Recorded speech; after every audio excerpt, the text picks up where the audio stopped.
The Syrians were enemies of Israel and were determined to destroy God's people. But God knew the secret plans of the enemy and gave the prophet Elijah the miraculous ability to hear every part of their wicked plan. Every time the Syrians made a move, the Israelites were able to avoid the king's traps. The king's frustration grew every time the Israelites escaped. He questioned even his own trusted servants, demanding, "Which one of you is a spy?" "None of us," replied one of the servants. "It is Elisha, that prophet in Israel. He tells the king of Israel everything, even the exact words that you speak in your bedroom." The king was furious.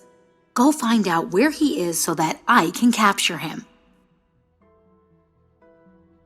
When the king of Syria found out where Elisha was staying, he sent a large number of armed men, chariots, and horses after him.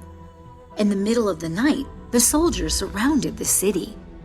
When Elisha's servant stumbled out of his tent early the next morning, he couldn't believe his eyes.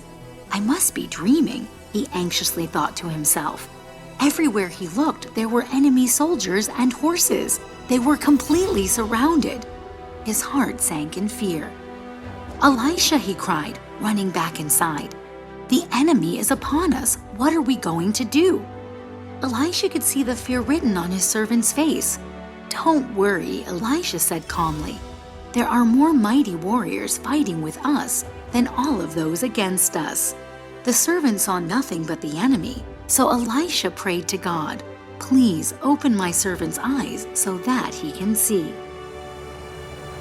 The Lord opened the eyes of the young man, and all at once he saw a heavenly army of horses and chariots of fire. They were not alone after all. The armies of God were there to protect them. But the Syrians could not see that God was fighting against them and charged towards the prophet and his men. Elisha continued to pray, "Please, Lord, blind the enemies so that they cannot see where they are going." So God blinded the Syrians as Elisha had asked, and they stumbled around in darkness and confusion.